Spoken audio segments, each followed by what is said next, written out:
পৰম শ্ৰদ্ধাভাজন আজি কামদেৱাল সত্ৰৰ সত্ৰাধিকাৰ আৰু ৰাইজৰ সহযোগত বৈকুণ্ঠৰ কল্পতৰু ভাগৱত শাস্ত্ৰ পাঠ আৰু ব্যাখ্যা অনুষ্ঠান অনুষ্ঠিত কৰিছে। আজি প্ৰথম দিনৰ কাৰ্যসূচী। ইতিমধ্যে আপোনালোকে পাঠকৰ শ্ৰীমুখেদি ভাগৱত ধৰ্ম নিমিনৱ সিদ্ধ সংবাদৰ ভাগৱত ধৰ্মৰ বিষয়ে শ্ৰৱণ কৰিছে। মই পাঠৰ ব্যাখ্যাৰ মাজলৈ যোৱাৰ আগতে আজিৰ এই অনুষ্ঠানটিৰ যি মাহাত্ম্য, ইয়াৰ যি তাৎপৰ্য, এই বিষয়ে আপোনালোকৰ দৃষ্টি আকৰ্ষণ কৰিব বিচাৰিছোঁ যে কামদেৱাল সত্ৰৰ ওপৰত ভগৱানৰ কৃপা পৰিছে কাৰণেহে যুগ সাপেক্ষ এনেকুৱা এটা পবিত্ৰ অনুষ্ঠান অনুষ্ঠিত কৰিব পাৰিছে। এই কথা ভাগৱততে উল্লেখ আছে। শতকোটি জন্মান্তৰে হুৱে মহাভাগ, নৰসৰি ৰকজীৱে তেবে পাৱে লাগ, তাত যেবে মূৰদায়া ভৈল জাক প্ৰতি, সেহিহে কৰিব পাৰে আমাত ভকতি। 84 জুনি অতিবাহিত হৈ মানুহ জন্ম পাইছোঁ। মানুহ জন্ম পালেই নহ'ব, ভগৱানৰ কৃপা পৰিব লাগিব। তেতিয়াহে আমি এনেধৰণৰ ঈশ্বৰৰ কথা শ্ৰৱণ কীৰ্তনৰ এটা পৰিৱেশ আমি কৰিব পাৰিম। আৰু তেখেতসকলে ভাবিছে, আমাৰ প্ৰত্যেকৰে হৃদয়তে ভগৱন্ত বিদ্যমান হৈ আছে। সমস্ত ভূতৰে মই আছোঁ হৃদয়ত। কি কাৰণে আছোঁ? যাদৃশী ভাৱনা জৈছ সিদ্ধি ভৱতী তাদৃশী। যোনে যেনেকৈ ভাবে মই তেওঁলোকৰ মনৰ ভাৱ তেনেকৈ পূৰণ কৰিবৰ কাৰণে হৃদয়তে আছোঁ। গতিকে আমি এটা ভাল কাম কৰিবৰ কাৰণে ভাবিব লাগিব। ভাবেন লভতে সৰ্বম। ভগৱানে কৈছে তুমি ভাবা, তোমাৰ সকলো মনোবাঞ্ছা মই পূৰ্ণ কৰি দিম। ভাবেন দেৱ দৰ্শনম। ভাবিব পাৰিলে তুমি দেৱতা দৰ্শন কৰিব পাৰিবা। ভাবেন লভতে পৰম জ্ঞানম। ভাবিব পাৰিলে পৰম জ্ঞানৰ অধিকাৰী হ'ব পাৰিবা। তস্মাৎ ভাৱ অৱলম্বনম। এটা ভাল কাম কৰিম বুলি আমাক ভাবিবৰ কাৰণে ভগৱন্তই আহ্বান জনাইছে। গতিকে এইটো কিমান সংখ্যক চিঠিত উল্লেখ নাই। মই সত্ৰাধিকাৰৰ প্ৰতি মোৰ এটা আগতীয়া আহ্বান, তেৰাই যাতে এই অনুষ্ঠানটো যুগ সাপেক্ষ অনুষ্ঠান হিচাপে ইয়াক যদি 25 বছৰত ভৰি দিলে জাক জমকতাৰে ৰূপালী জয়ন্তী উদযাপন কৰিম, 50 বছৰত ভৰি দিলে সোণালী জয়ন্তী উদযাপন কৰিম, 60 বছৰত ভৰি দিলে হীৰক জয়ন্তী উদযাপন কৰিম, 75 বছৰত ভৰি দিলে মহাৰজত জয়ন্তী উদযাপন কৰিম, আৰু 100 বছৰত ভৰি দিলে শতবাৰ্ষিকী উদযাপন কৰিম। এই পৰিকল্পনাৰে যদি এই সত্ৰত বেদ বেদান্তৰ সাৰ ভাগৱত প্ৰথম স্কন্ধৰ পৰা দ্বাদশ স্কন্ধ শ্ৰৱণ কৰা আৰু শ্ৰৱণ কৰোৱাৰ সুযোগ ল'ব পাৰে, তে এই সত্ৰৰ এলেকাত থকা সকলো জীৱই মুক্তি পাব। আৰু এই সত্ৰ এলেকাৰ কোনো গৃহস্থী ঘৰলৈ অনাগত দিনত বৃদ্ধ পিতৃ মাতৃক বৃদ্ধ বয়সত বৃদ্ধাশ্ৰমলৈ খেদি পঠোৱা জীৱ পুত্ৰৰূপে আহিব নোৱাৰিব। শাহু বোৱাৰীৰ মাজত মনোমালিন্য, স্বামী স্ত্ৰীৰ মাজত মনোমালিন্য, ককাই ভাইৰ মাজত মনোমালিন্য, সীমাঘূৰীয়াৰ মাজত মনোমালিন্য, সমাজৰ লগত মনোমালিন্য হোৱা জীৱ এই সত্ৰ এলেকালৈ আহিব নোৱাৰিব। পোহৰৰ ওচৰলৈ যেনেকৈ আন্ধাৰ আহিব নোৱাৰাটো বিজ্ঞানসন্মত বাস্তৱ সত্য, যি সত্ৰত, যি নামঘৰত, যি গৃহত ভাগৱত ভক্তি ধৰ্ম প্ৰচাৰ হ'ব, তালৈও তেনেকৈ বেয়া জীৱ আহিব নোৱাৰাটো তেনেকৈ সত্য। আৰু যদি ইতিমধ্যে আহিছে, ভাগৱত শুনাৰ লগে লগে সি সংশোধন হৈ যাব। আমি ভাগৱত কিয় শুনিব লাগে, কিয় পঢ়িব লাগে, ভাগৱততে উল্লেখ আছে। আকৌ শুনি বন্ধ্যা নাৰী পুত্ৰ হুৱে গুণৱন্ত, দুৰ্জনো সজন হুৱে দুখী ধনৱন্ত। ভাগৱত শুনিলে সতী সন্তান নোহোৱা মহিলাই সুযোগ্য সন্তান পোৱাৰ যোগ্যতা লাভ কৰে। দুষ্ট মানুহ শান্ত হৈ যায় আৰু দুখীয়া মানুহ ধনী হৈ যায়। সেইকাৰণে শংকৰদেৱে সমস্ত জীৱশ্ৰেষ্ঠ মানুহ, কোনো সংঘ অনাসংঘ বামুণীয়া কীৰ্তনীয়া সত্ৰ সমাজ বুলি নহয়, জীৱশ্ৰেষ্ঠ মানুহক আহ্বান কৰি থৈ গৈছে। কি বুলি? কিন্তু আগে প্ৰথমত মহাশাস্ত্ৰ ভাগৱত শুনিওক মহাযত্ন কৰি। ভাগৱত শুনিবলৈ মহাযত্ন বিশেষণ লগাইছে, মনত ৰাখিব।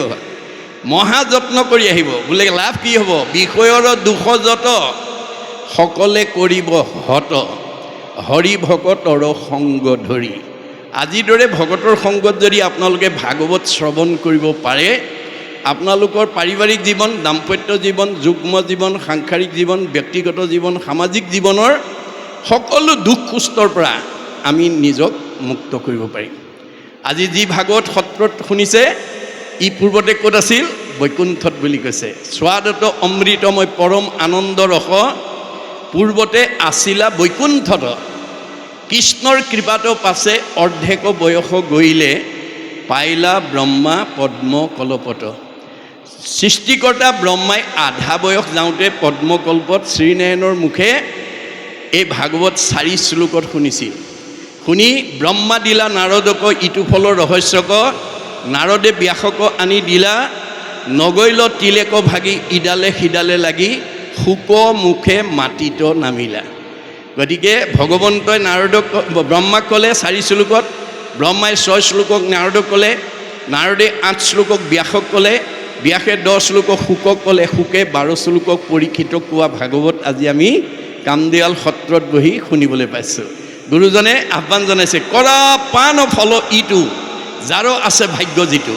আজি ইয়ালৈ যিসকল আহিছে ভাগ্যৱান বুলি কৈছে ভাগৱতে, ভগৱানে যে যিসকল আজি ভাগৱত শুনিবলৈ আহিছে ভাগ্যৱান। ৰস বিভাৱনত চতুৰ টেঙৰ মানুহ বুলি কৈছে। আজি ভাগৱত শুনিবলৈ অহাসকলক টেঙৰ মানুহ বুলি কৈছে। সাধুৰ সংগ অনুসৰি কৃষ্ণ কথা কৰ্ণে ভৰি, সমস্ত আপদ কৰা দূৰ। আমাৰ জীৱনৰ সকলো আপদৰ পৰা আমি নিজক মুক্ত কৰিব পাৰিম যদি ভাগৱত শুনাৰ সৌভাগ্য ল'ব পাৰিম। আপোনালোকে জীৱন্ত কালত যদি প্ৰথম স্কন্ধ ভাগৱতৰ পৰা দ্বাদশ স্কন্ধ ভাগৱত নিজে পঢ়া বা শুনাৰ সৌভাগ্য ল'ব পাৰে, আপোনালোকো পৰীক্ষিতৰ দৰে গতি পাব। ভাৰতবৰ্ষৰ প্ৰথম কোনে ভাগৱত শুনিবলৈ বাধ্য হৈছিল? যিজনক ভগৱানে শ্ৰেষ্ঠ বৈষ্ণৱ ৰজা কৰি জন্ম দিছিল, যাৰ নাম আছিল পৰীক্ষিত। পৰীক্ষিতক ভগৱন্তই ভাৰতবৰ্ষৰ শ্ৰেষ্ঠ বৈষ্ণৱ ৰজা কৰি জন্ম দিছিল। তৎসত্ত্বেও অভিশপ্ত হৈ গ'ল। কিয়? তেওঁক দিয়া প্ৰতিভাটো প্ৰয়োগ কৰিব নজনাৰ কাৰণে। তেওঁক ভগৱন্তই বৈষ্ণৱ কৰি জন্ম দিছিল। বৈষ্ণৱৰ প্ৰতিভা কি? সাধুৰ সেৱা নাম ধৰ্ম কৰিবেক সাৰ, বৈষ্ণৱ বোলয় এহি তত্ত্ব আছে যাৰ। আপোনালোকৰ ঘৰৰ পৰিয়াল সমাজৰ মানুহৰ মাজত যাৰ সন্ত মহন্ত ভক্ত বৈষ্ণৱ সাধুৰ প্ৰতি যাৰ শ্ৰদ্ধা থাকিব, নামৰ প্ৰতি যাৰ আস্থা থাকিব, সেই গুণবিশিষ্ট ব্যক্তিজন ডেকা ল'ৰাই হওক বা গাভৰু ছোৱালীয়ে হওক, বোৱাৰীয়ে হওক বা শাহুৱেই হওক, পিতৃয়েই হওক বা মাতৃয়েই হওক, তেওঁ গুণত বৈষ্ণৱ। বৈষ্ণৱৰ দ্বিতীয় বৈশিষ্ট্য কি? এনেদৰে সংগবদ্ধভাৱে ঈশ্বৰৰ কথা শুনাৰ কাৰণে বহাৰ পিছত নাম প্ৰসংগতেই হওক, পাঠ প্ৰসংগতেই হওক, ভাগৱত ব্যাখ্যাতেই হওক, ধৰ্মালোচনী সভাতেই হওক, একেলগে বহাৰ পিছত গ্ৰাম্য কথা নাপাতে, বিষয়ৰ কথা নাপাতে। ভকতৰ বিষয়ত নাহি আসকতি, কৃষ্ণ কথা শুনিবলৈ সদায় কৰে ৰতি। দৈনন্দিন জীৱনত কৃষ্ণ কথা এটা শুনি কেনেকৈ জন্ম জন্মান্তৰ কাৰণে অক্ষয় পুণ্য সঞ্চয় কৰি জীয়াই থাকোঁতে সুখ ভোগ আৰু শান্তিত থাকি মৰিলে সদগতি পাব পাৰে, তাৰ কাৰণে সদায় অনুৰাগী হৈ থাকে। কৌতূহলী, কিউৰিঅচিটি অফ মাইণ্ড, কৌতূহল মন এটা লৈ বহি থাকে।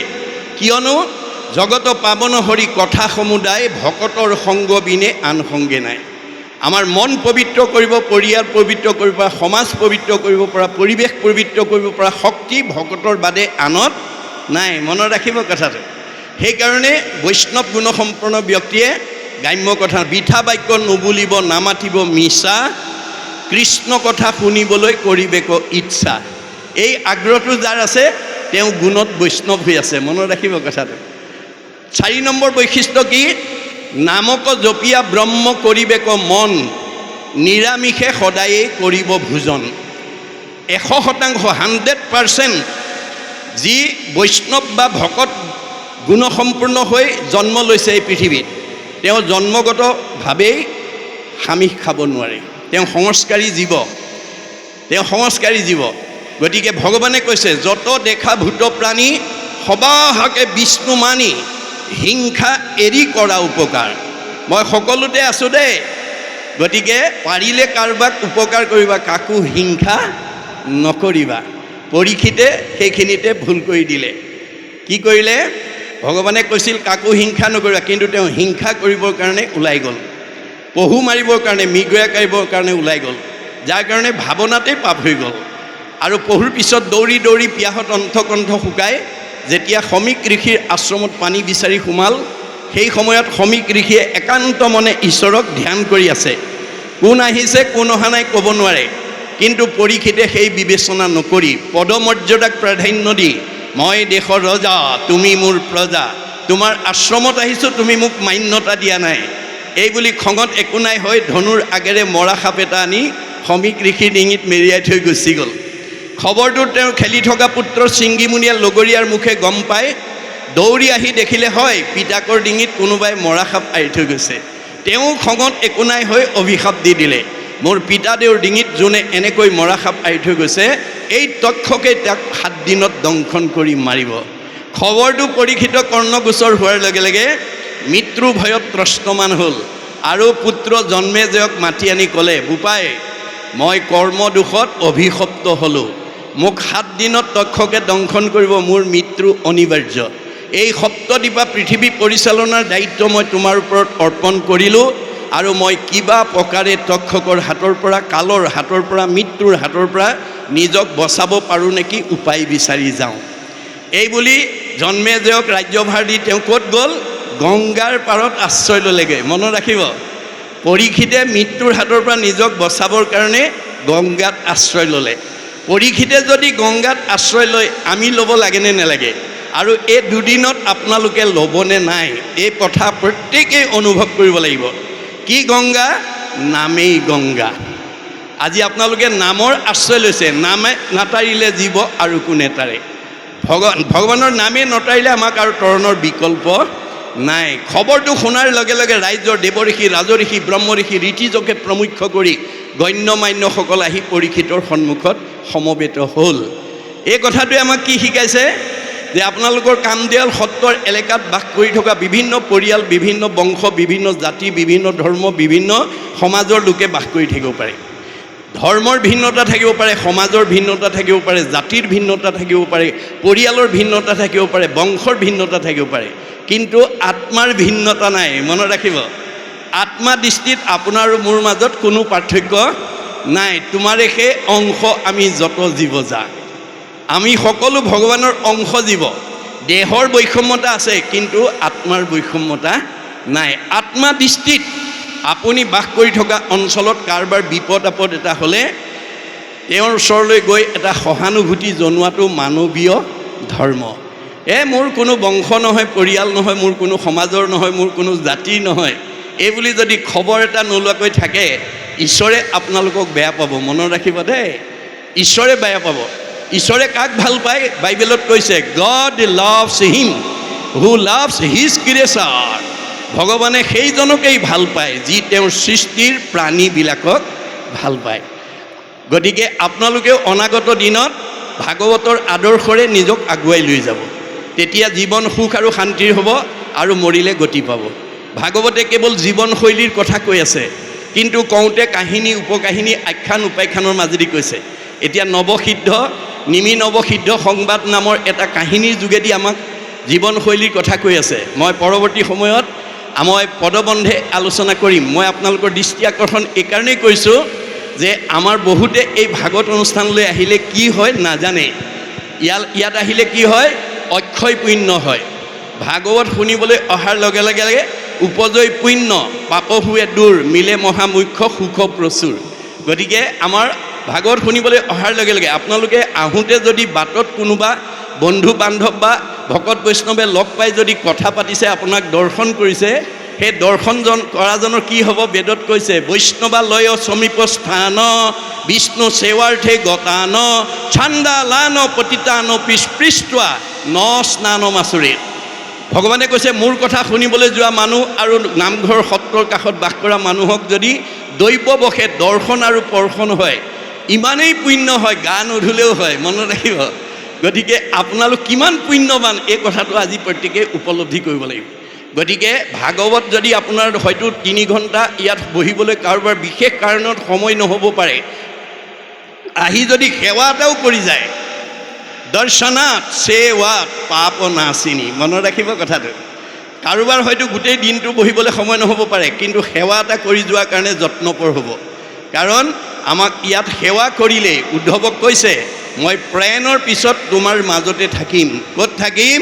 তিৰুদ্ধায় প্ৰবিষ্টু অয়ম শ্ৰীমদ ভাগৱত নৰ্বম তে নয় বাংময় মূৰ্তি প্ৰত্যক্ষ বৰ্ততে হৰৈ শ্ৰৱণাত সেৱনাত দৰ্শনাত পাঠাত পাপ নাচিনী।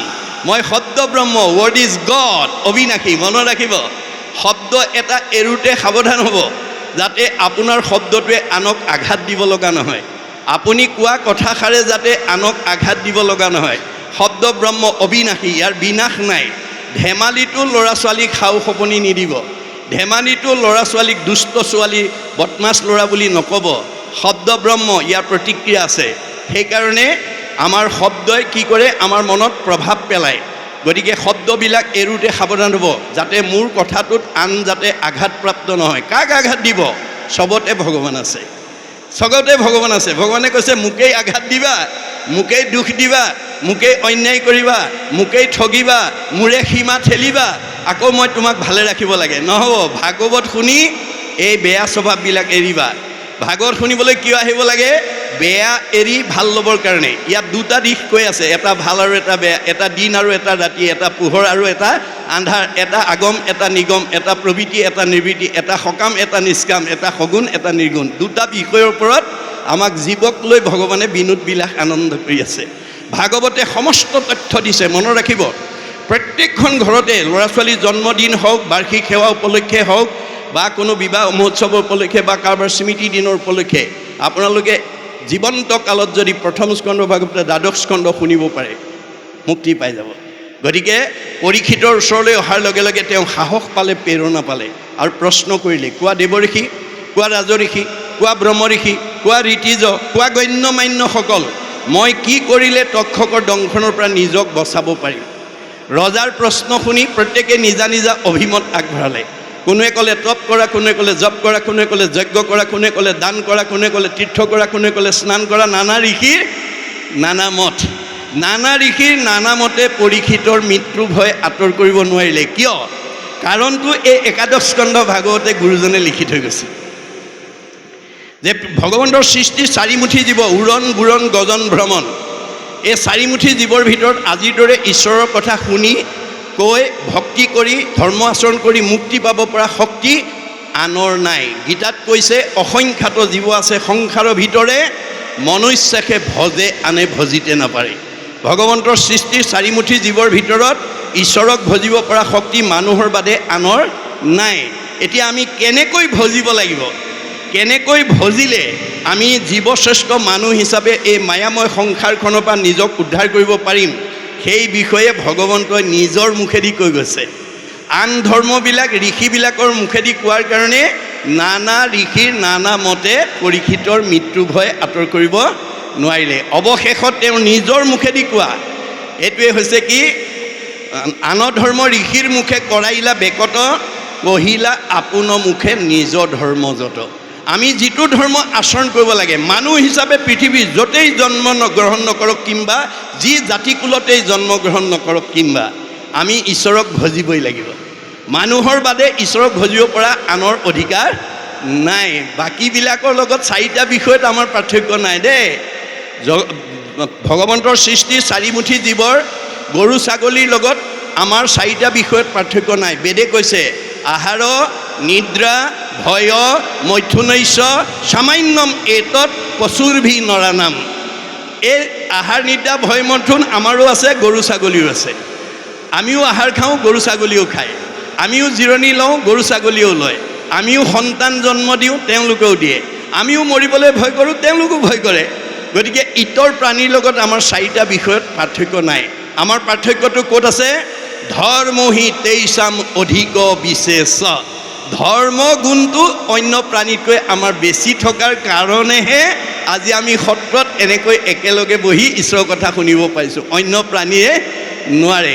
যদি এইটোৰ প্ৰতি আমি অনুৰাগী নহওঁ, তেতিয়াহ'লে বেদে কৈছে ধৰ্মেন হীনা পশুৰভি সমানা।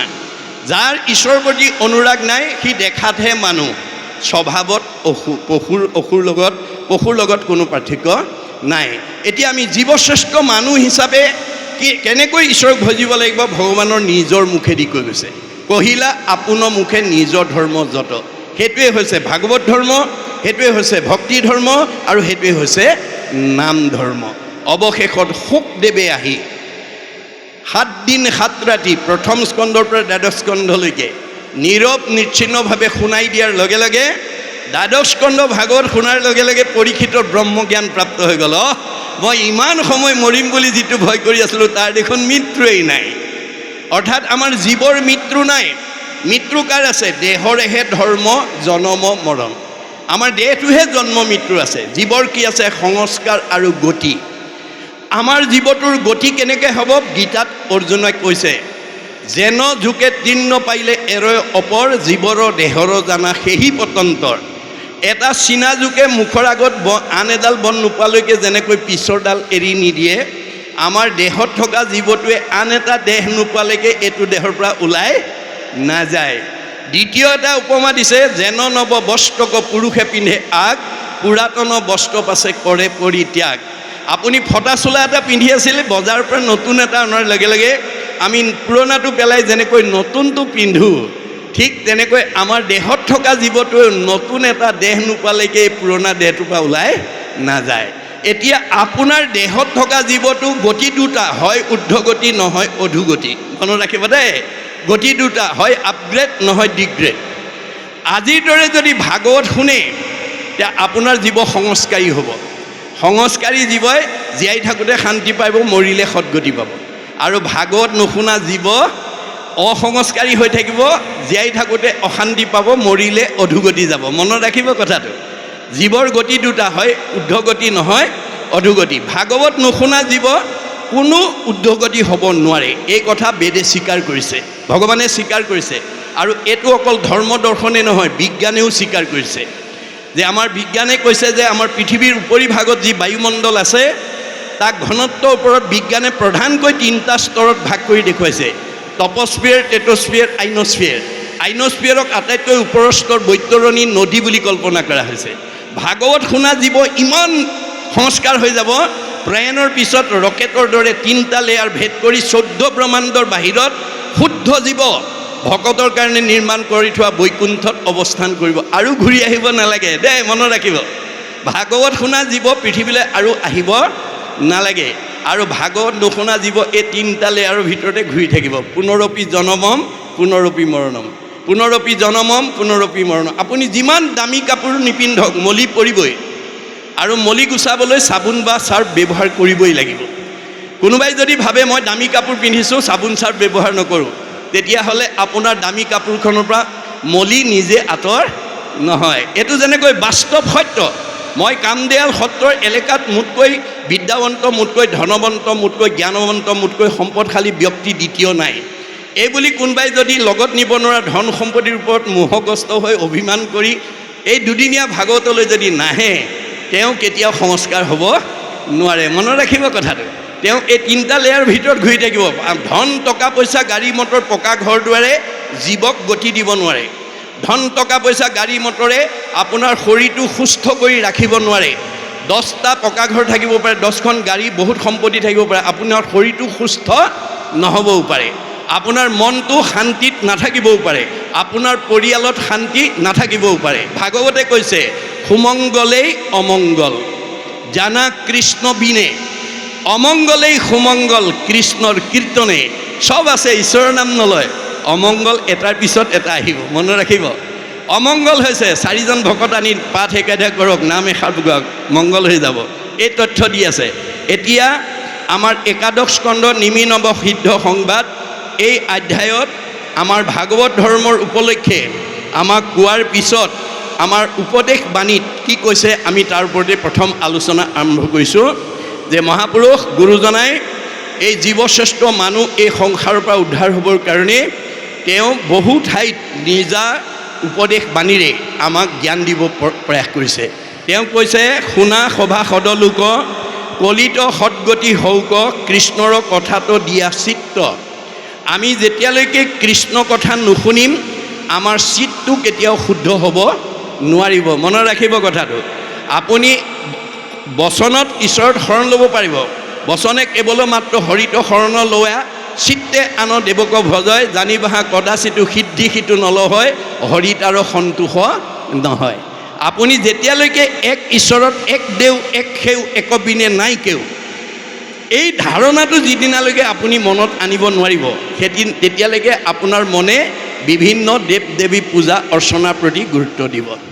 গতিকে শংকৰদেৱে ভাগৱতৰ মাজেদি যদিও তেওঁ অসম মাতৃৰ বুকুত আৱিৰ্ভাৱ হৈছিল তেওঁ অসমৰ বা ভাৰতৰ মানুহৰ প্ৰতিয়ে উপদেশ দি যোৱা নাছিল। শংকৰদেৱে ভাগৱতৰ মাজেদি ধৰ্মৰ মাজেদি বিশ্বৰ জীৱশ্ৰেষ্ঠ মানুহক আহ্বান জনাইছিল কি বুলি উবা নৰলোক হৰি ভজিউক ধৰা ইটো উপদেশ এৰা আলজাল জীৱা কটকাল জৰা ভৈল পৰবেশ। উবা অসমৰ মানুহ উবা ভাৰতৰ মানুহ উবা সংঘ অনাসংঘ বামুণীয়া কীৰ্তনীয়া সত্ৰ সমাজৰ বুলি সম্বোধন কৰা নাই, বিশ্বৰ জীৱশ্ৰেষ্ঠ মানুহৰ প্ৰতি আহ্বান চলাইছে। যিটো আহ্বানৰ প্ৰতি সঁহাৰি জনাই মহামানৱ মহাত্মা গান্ধীয়ে এটা মন্তব্য কৰি থৈ গৈছে কি বুলি what Sankardev was alone able to do nowadays the whole army of the English knowing people cannot do. বিশ্বত এতিয়ালৈকে যিমানবিলাক গুৰু আৱিৰ্ভাৱ হ'ল শংকৰদেৱে বিশ্ব মানৱৰ কাৰণে যিমান অমূল্য অৱদান দি থৈ গৈছে পৃথিৱীত আৰু কোনো গুৰুৱে সিমান অৱদান দিব পৰা নাই। আৰু সেইজন গুৰু অসম মাতৃৰ বুকুত আৱিৰ্ভাৱ হোৱাৰ কাৰণে মহাত্মা গান্ধীয়ে অসমবাসীক ভূয়সী প্ৰশংসা কৰি থৈ গৈছে কি বুলি Assam is indeed fortunate for Sankardev has 5 centuries back given to Assamese people an ideal which is also my ideal of Ram Rajya। মই যিখন ৰাম ৰাজ্য অসমত প্ৰতিষ্ঠা কৰাৰ মানস কৰি আহিছিলোঁ শংকৰদেৱে 500 বছৰ পূৰ্বতে সেই ৰাম ৰাজ্য অসমত প্ৰতিষ্ঠা কৰিছে। অসমবাসী সঁচাকৈয়ে ভাগ্যৱান। কিন্তু আজি অসমৰ মানুহে গুৰুজনাৰ দৰ্শন সঠিকভাৱে আজি এই কামদেৱাল সত্ৰৰ দৰে প্ৰতি সত্ৰই যদি এই ধৰণে আলোচনা কৰে আমাৰ মাজত সম্প্ৰীতিটো আহি যাব, আমি এক আত্মা হিচাপে আমি প্ৰতিষ্ঠিত হ'ব পাৰিম। এতিয়া আমাৰ দেহ ধৰ্ম লৈ আছে, যেতিয়ালৈকে আপোনালোকে দেহ ধৰ্ম ল'ব এই 3টা লেয়াৰতে ঘূৰি থাকিব লাগিব। পুনৰপি জনমম পুনৰপি মৰণম অনিত্য অশ্বাশ্বত। দেহৰহে মতা মাইকী বগা ক'লা ওখ চাপৰ শকত ক্ষীণ আপোন পৰ চুত বৰ এইবিলাক দেহৰ ধৰ্ম। দেহবিলাক আত্মা নহয়, দেহবিলাক কেৱল চিনি পাবৰ কাৰণে সৃষ্টি কৰিছে। ভগৱানে কৈছে মই দেহবোৰ কেৱল চিনি পাবৰ কাৰণে সৃষ্টি কৰিছোঁ, দেহটো আত্মা নহয়, নামটো আত্মা নহয়। প্ৰত্যেক জীৱৰে একোটা একোটা নাম দিয়া আছে আৰু নামটো চাই কওঁ এইটো কুকুৰ এইটো মেকুৰী এইটো গাহৰি এইটো ছাগলী। আমাৰ প্ৰত্যেকৰে নাম এটা এটা দি থৈ আছে। কি কাৰণে দিছে? দাৰ্শনিক পণ্ডিতে কৈছে এই name is a kind of face whereby one is known. আমাৰ যে নাম এটা এটা দিছে ইজনে সিজনক চিনি পাবৰ কাৰণেহে নামটো দিছে। আমি নামটো চাই কওঁ এওঁ যাদৱ এওঁ মাধৱ এওঁ কল্পনা এওঁ মাধৱী। নামটো আত্মা নহয়, নামটো দেহটো আত্মা নহয়। যিদিনাখন আমাৰ দেহৰ পৰা আত্মা ওলাই যাব নামধাৰী দেহটো কাষ্ঠ যেন থাকিবে ক মাটিটো পৰিয়া। আমাৰ এই নামধাৰী 24 তত্ত্বৰ দেহটো কাঠপৰা দি পৰি থাকিব। গতিকে আমি দেহকে আত্মা বুলি নামটোকে জাতিটোকে আচল বুলি যাতে আমি ভাবিব লগা নহয়। মনত ৰাখিব কথাটো। আমি আত্মা ধৰ্ম যেতিয়ালৈকে ল'ব নোৱাৰিম তেতিয়ালৈকে আমি সংসাৰ চক্ৰতে ঘূৰি থাকিব লাগিব। কাৰণ দেহ অনিত্য অশ্বাত। গতিকে যিটো বস্তুৰ বিনাশ আছে সেইটো ধৰ্ম লৈ অজ্ঞানী ধৰ্ম লৈ আমি কেতিয়াও ঈশ্বৰৰ ওচৰলৈ যাব নোৱাৰোঁ। গতিকে আমাক ভাগৱতে আত্মা ধৰ্মৰ শিক্ষা দি আছে। সেইকাৰণে তেওঁ সকলোকে কৈছে কি বুলি যে কলিত সদগতি হওক কৃষ্ণৰ কথাটো দিয়া চিত্ত পৰম অমৃত ৰস মাধৱৰ নাম যশ জানা ইহে পৰলোক বিত। আজি আপোনালোকে কোনোবাই আজি দুটা দিনৰ কাৰ্যসূচীৰ চিঠি পায়ো আজিৰ প্ৰথম দিনৰ কাৰণে কোনোবা ব্যৱসায়ীয়ে নাহিব পাৰে, কি বুলি যে মই আজি তালৈ গ'লে মোৰ ব্যৱসায়ত বহুত ক্ষতি হ'ব। তেওঁ ব্যৱসায় কৰি 50 লাখ টকা আজিৰ ব্যৱসায় কৰি লাভ কৰিলে। কোনোবাই নতুন গাড়ী এখন কিনিলে আজিৰ ভাগৱতলৈ নহাৰ কাৰণে, কোনোবাই মাটি সম্পত্তি ল'লে, কোনোবাই কিবা বিশেষ সম্পত্তি ল'লে, কিন্তু এই পাৰ্থিৱ সম্পদবিলাক লগত নিব নোৱাৰে। মনত ৰাখিব কথাটো। শংকৰদেৱে ভাগৱতৰ মাজেদি কৈছে, যত দেখা ধন শৰীৰৰ স্ৰজন মৰিলে লগে নাযায়। এই দুটা দিনৰ কাৰ্যসূচীলৈ নাহি কোনোবাই বহুত সম্পত্তি ঘটিব পাৰিব, কিন্তু লগত নিব নোৱাৰে। গতিকে আজি আপোনালোক যিসকল আহিছে ভাগ্যৱান বুলি কৈছে, কাৰণ লগত নিয়া ধন ঘটিব। পৰকালৰ ধন মাধৱৰ নাম, তাক লোৱা গ'লে বান্ধি, ঐত এটিক্ষণে এৰা আলজাল পাছে মৰি বাহা কান্দি।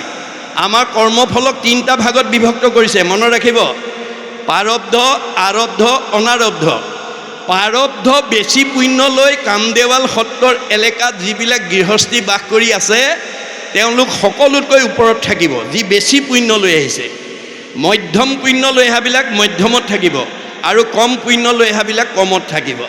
আপোনালোকে পূৰ্বজন্মত যিমান পুণ্য আনিছে সেই অনুপাতেহে আপোনাক ভগৱানে প্ৰতিষ্ঠা কৰিব, এক বিন্দুও ইফাল সিফাল কৰিব নোৱাৰে। গতিকে এই কথাটো নুবুজাৰ কাৰণে, ভাগৱতৰ এই তত্ত্বটো নজনাৰ কাৰণে আজি আমাৰ সীমাঘৰীয়া মানুহে সীমাঘৰীয়া মানুহক হিংসা কৰে, গাঁৱৰ মানুহে গাঁৱৰ মানুহক হিংসা কৰে। কিয়? কাৰোবাৰ যদি অলপ আগবঢ়া উন্নতি হোৱা দেখে বা মানে তাতকৈ পিছ পৰি থকাজনে অন্যায় কৰে। এইটো স্বভাৱ যদি কাৰোবাৰ আছে আজি ইয়াতে এৰিব দেই আপোনালোকে।